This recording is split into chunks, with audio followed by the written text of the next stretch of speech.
pero hoy me gustaría de hacer esta charla con ustedes en español, o al menos en mi mejor portuñol, pero yo creo que vamos nos entender bien acá. Y el objetivo de esta charla, para empezarmos, es hablar un poco sobre las tendencias de tecnología que Dell ha discutido con nuestro cliente, con los CIOs de nuestro cliente, cuál es el camino y cuáles son algunos de los challenges, algunos de los retos que estamos viendo que las empresas están enfrentando cuando van a implementar su estrategia.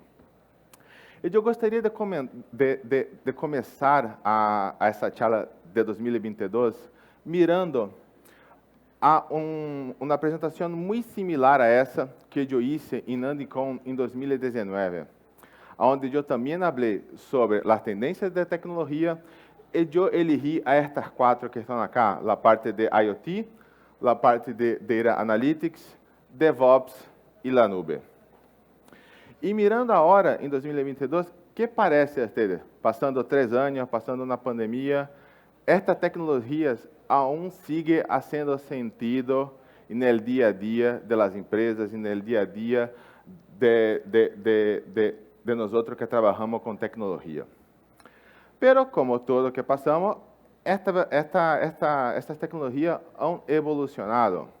E agora eu vou trazer uma visão parecida com essa, pero actualizada em 2022. Então, hoje, as principais tecnologias que temos discutido com nosso cliente é o tema de Edge, que é, na verdade, uma evolução de quando falamos de IoT. Agora, Edge é uma visão mais completa do tema de IoT. Temos o 5G, como foi comentado há pouco, que vai abrir novas oportunidades de negócio a todos. O tema de Data Analytics ha se especializado, mas talvez enfocado mais no tema de Artificial Intelligence e Machine Learning, e ha aumentado a necessidade de ter gestão destes dados, justamente por el crescimento exponencial que esse dado tiene passado. Seguridade sempre foi algo extremadamente crítico a todos, pero eu creio que todos concordam também em que nos últimos anos ha crescido aún mais a necessidade de ter isso como uma prioridade na estratégia de IT. E, por fim, o tema de DevOps e o tema de nube, que também ha evolucionado para uma questão de multinube ou de multicloud. E na verdade, este é o slide da diapositiva mais importante. Eu poderia me quedar aqui já. A mensagem mais importante de toda esta charla é que, aunque veamos a estas tecnologias como silos, aunque trabalhamos esta tecnologia como pontos em separados, todas têm que estar abaixo o mesmo paraguas, uma mesma estratégia de IT. Porque são tecnologias que permitem, que se habilitam entre si e se ajudam entre si. Por exemplo, o crescimento de Edge vai ser permitido justamente por el aumento do ancho de banda e de baixa latência de 5G, que vai gerar uma quantidade muito mais grande de dados que vai necessitar ser analisada, que vai necessitar ser gestionada, que vai necessitar ter segurança. Então, tudo está conectado bajo a uma mesma estratégia. Pero, empezando agora, sendo pouco mais, assim, não vamos a ser deep dive em nenhuma dessas tecnologias, aunque não há tempo para isso.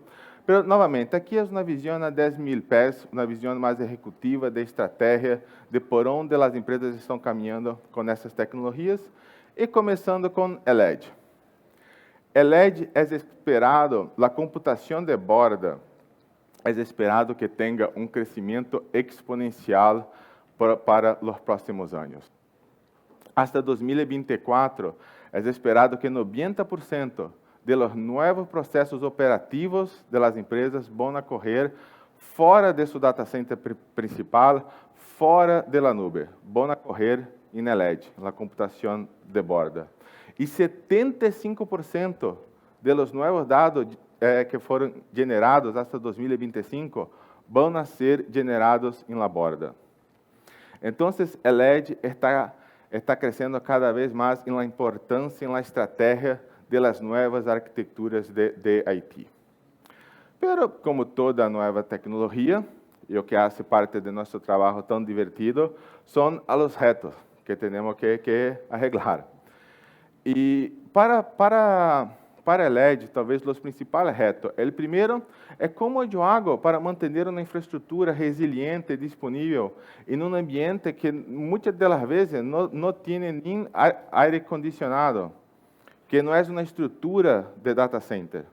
Muitas vezes é a manufatura diretamente ao lado da máquina. Então, esse é o primeiro challenge.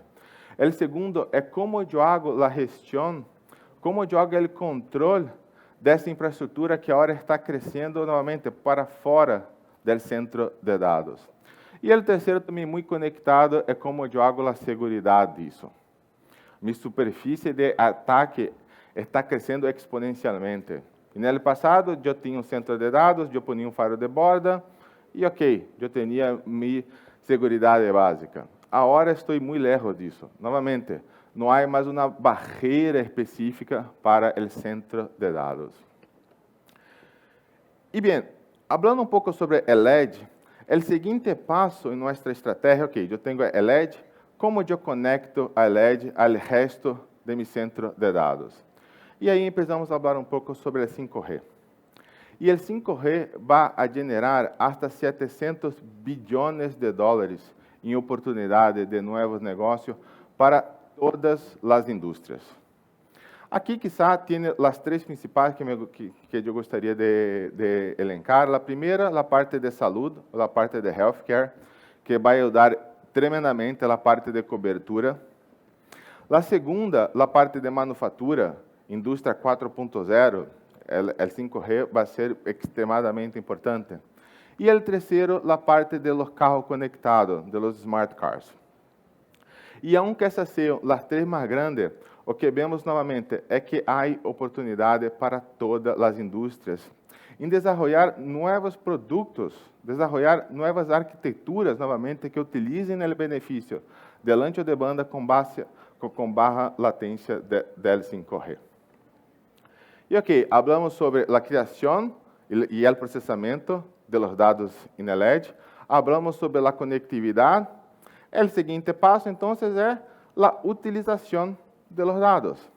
Como eu saco esses dados que eu estou criando, que eu estou generando, e como eu utilizo isso para a microcorporação. E este é o ponto onde entra a parte de Artificial Intelligence e Machine Learning. Artificial Intelligence e Machine Learning são dois pontos críticos na estratégia de Data Analytics. O que temos visto é que ao menos um terço das empresas tem sacado ganâncias, sacado aumento de ganâncias de mais de 5%, utilizando o tema de Artificial Intelligence e Machine Learning para ter insights de negócio relevantes. Ao mesmo tempo que estas empresas têm logrado bajar a los custos, ter ahorros operacionais também utilizando Data Analytics. E por esse tema, vemos que Artificial Intelligence vai seguir sendo um ponto de inversão de ao menos 2/3 das empresas que dizem que vão seguir aumentando suas inversões no tema de Artificial Intelligence e Machine Learning. Pero, novamente, falando um pouco do benefício, agora eu queria falar um pouco de los retos. E aqui, os três principais, novamente, o principal, pessoas. Não há pessoas suficientemente qualificadas com o conhecimento para sacar projetos de Artificial Intelligence e Machine Learning. E, desafortunadamente, esse é um problema que vai seguir piorando nos próximos anos, antes que empiece a melhorar. O segundo problema é o tema da disponibilidade de los dados corretos para fazer esta análise. E o terceiro, que está de alguma maneira conectado a los dois primeiros, é entender ou elegir o caso de uso correto para meu projeto de Artificial Intelligence e Machine Learning. Okay? Então, estes três, só estes três, já são responsáveis por mais de 50% dos problemas que as empresas enfrentam em seu projeto de Data Analytics. Y otro punto también muy importante es cómo yo hago la gestión de estos datos que siguen creciendo exponencialmente. Para que tengan alguna idea de los números, 73 zettabytes de dados van a ser generados en los próximos años simplesmente por IoT. No por personas en su tablet, en su teléfono, no. Simplemente por dispositivos. Van a generar 73 zettabytes de información. Isso é uma quantidade incrível. Então, todos os problemas que eu mencionei no slide anterior vão se quedar aún pior nos próximos anos, justamente por esse crescimento. O segundo, que estes dados vão estar distribuídos, eu comentei isso, 75% dos dados vão estar em LED. Pero aí justamente entra o 5G para nos ajudar em um modelo de alta conectividade, de baixa latência, onde eu posso começar a ter arquiteturas de real-time analytics distribuída, que é algo que até o momento seria quase que impossível. Agora o 5G vai me permitir ter esse tipo de arquitetura. Por isso, novamente, isso cambia totalmente a maneira que eu tenho que fazer a gestão e a segurança dos dados. E falando sobre segurança, nosso próximo slide. A segurança, eu sei que é algo muito complexo. E o ponto fundamental é que toda esta complexidade que eu mencionei é dos fatores que temos visto o crescimento tão grande dos cyberataques nos últimos anos. O CIO hoje tem que manejar 10 vezes mais dados do que tinha que fazer hasta 5 anos atrás. 60% das empresas já admitiram sofrer algum tipo de cyberataque. E as outras 40% estão mentindo. Então, isso diz, e ao final, talvez o ponto clave acá é que 65% dos CIOs não estão seguros se vão poder regressar, recuperar seus dados no caso de cyberataque. E a mensagem principal desse slide é que temos que cambiar o mindset, que seguir haciendo todos os caminhos de proteção, todos os projetos, toda a arquitetura de proteção de los dados, pero cambiar o mindset, que não é mais uma questão de se eu tiver um ataque, é quando eu tiver um ataque. Quando um ataque hacker passar, eu estou listo para recuperar a meus dados? Se a resposta for não, algo tem que ser feito. Não importa quão sofisticado tu crê que seja tu sistema de segurança. Se está conectado na internet e todos estão, isso pode passar. Então, este é o cambio de mentalidade fundamental que temos trabalhado junto a nosso cliente. E, ao final, chegando ao final de nosso slide, o tema de multi-cloud. O tema de multi-cloud é algo que, quando eu falei sobre isso acá, novamente, esse é dos temas que eu comentei que ha evolucionado de 2019. A última vez que eu estive acá falando sobre esse tema, eu falei muito sobre a questão de nuvem híbrida versus nuvem privada,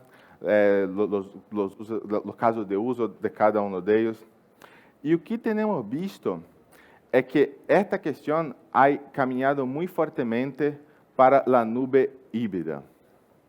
Então, é o caminho que ao menos 88%, esta palavra é difícil em espanhol, 88% das empresas estão seguindo é de ter uma nuvem híbrida. Sendo que 72% dessas empresas estão cambiando do modelo que chamamos de Cloud First para o modelo Hybrid First, onde, ao invés de simplesmente ter qualquer nova aplicação me vá à la nuvem pública ou à la nuvem por si só, o modelo de Hybrid First, qualquer nova aplicação vai ser evaluada de acordo com sua característica de disponibilidade, performance, segurança, valor ao negócio, mutabilidade, agilidade, e com base nisso eu vou elegir se eu corro em um colocation, em centro de dados, em uma nuvem pública, aonde seja melhor. Pero um ponto que vemos que é uma tendência muito forte, e 60% das empresas estão dizendo a nós é que as novas inversões em novos projetos devem ser feitas principalmente em OPEX, e não em CAPEX. Okay? E mira, isso é um ponto desconexo da nuvem pública ou da nuvem privada, pero OPEX é algo que as empresas estão inclinando cada vez mais. E aqui, como eu hice com as outras tecnologias, o tema de los challenges, de los retos de implementação em nuvem híbrida. Nuvem híbrida tem vantagem incrível, como eu comentei, de custo, de agilidade, de performance, de disponibilidade, pero também tem a seu reto. O primeiro são os silos operacionais. Eu tenho vários silos que agora eu tenho que manejar. Isso, eu tenho também a parte de skill gaps. Então, como eu hago para contratar, para entrenar, para manter atualizado, para retener a minha persona, para poder fazer a gestão de meu ambiente de multinube?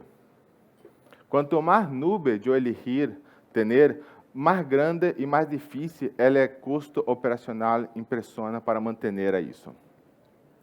O terceiro ponto é a parte de cloud spending. O controle de gastos em la nube é algo que tem se demonstrado muito difícil. Quando eu tenho várias nuvens, é aún mais difícil, porque fazer a equalização do modelo de custos, que é distinto em cada um desses provedores, é algo difícil de ser hecho. A parte de segurança, eu creio que eu comentei, pero o que vemos muitas das vezes é que a segurança em la nube, e a grande maioria dos casos que vemos, dificilmente é conectado à tecnologia, pero sempre é conectado a processos operativos. Então, vemos que é muito comum ataque hacker baseado em processo operativo, que é causado por uma falta de skill, que é causado por os gaps de conhecimento, que é causado por os silos. Então, todos esses pontos acabam sendo interconectados. E, por fim, como eu pego toda esta minha estratégia de multinube e como eu apresento isso a meu time de desenvolvimento de uma maneira sencilla, para que eles possam seguir fazendo o que fazem de melhor, que é desenvolver software sem se preocupar se a aplicação está correndo em la nube, em el data center A ou em la nube B, ou seja, onde seja. Então, com isso, eu hice um overview das seis principais tendências de tecnologia. Seguro que não é uma lista completa, vocês sabem disso, mas é a lista, como eu comentei, que eu elegi trazer aqui a vocês, que é a que mais temos falado com nossos clientes e com os CIOs. E eu deixo esse slide acá, quem sabe, em um par de anos, eu venho acá a ser uma nova versão dessa em 2023 ou 2024. Bem, era isso. Graças pela atenção e estou à disposição acá se alguém tiver alguma dúvida. Graças.